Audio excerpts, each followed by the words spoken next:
मत करो, मनमानी मत करो भाई। गुलजार और हिफाजत नाम का एक दो व्यक्ति हैं, उन्होंने मेरे साथ में ठगी करी, मेरी तबीयत खराब। जो भोग जो भी प्रसाद है वो लेकर के चली जाएगी। मैंने उनसे कहा, मैंने कि ये तो गवर्नमेंट के अंडर में आता है, जो भी गला धन सोना चांदी जो भी है, वो कहने लगे कि हम गवर्नमेंट से ही जुड़े हुए आदमी हैं, तुम बेफिक्र रहो, तुम ठीक हो जाओगे, ये गवर्नमेंट में जमा हो जाएगा। खर्चा उसने शुरू में हमें 4-5 लाख का बताया, फिर उसके बाद में वो बहानेबाजी करता रहा, कभी 2 लाख, कभी 3 लाख, कभी 4 लाख, कभी 1 लाख, कभी 50,000, कभी 10,000, मतलब ऐसी गिनती पे गिनती वो लगा करके हमें समय देता रहा। कितने रुपए पहुंच चुके थे उस पे साहब मैंने 5.5 लाख रुपए एक से कर्ज से उठाए, वो आज भी मैं ब्याज दे रहा हूँ। एक 5-5.5 लाख रुपए फिर एक से और उठाए, उसका भी मैं कर्ज अभी तक भी दे रहा हूँ।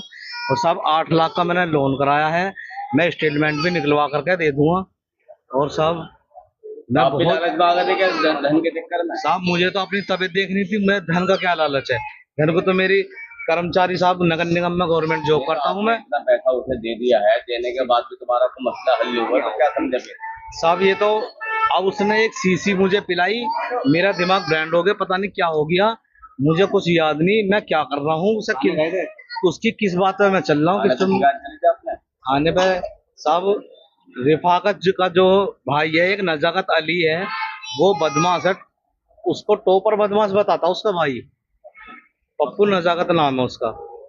तो साहब मैं डर के वजह से मैंने कुछ कहा नहीं, मेरे छोटे छोटे बच्चे, साहब मैं अकेला करने वाला। कोई धमकी दी है उसने? धमकी दी है कि तेरा यहाँ कुछ नहीं है, अगर तू आएगा तो मेरा भाई बदमाश है, ठीक, और अपने बच्चों में ध्यान दे ले, अन्य हम तुझे छोड़ने के नहीं है। अगर तू पुलिस प्रशासन के पास गया या तूने कार्रवाई करी। अब अंदर अधिकारियों से मिलो, क्या मिला? जी बंद भी कराया है, मुझे 2 बार पुलिस वालों से साहब पकड़वा दिया था बड़ी मुश्किलों में, उन्होंने ही मुझे पैसे बताए, उन्होंने ही मुझे छुड़वाया है। साहब मुझे नहीं पता कि पुलिस ने कौन थाने की पुलिस ने पकड़ा था? ये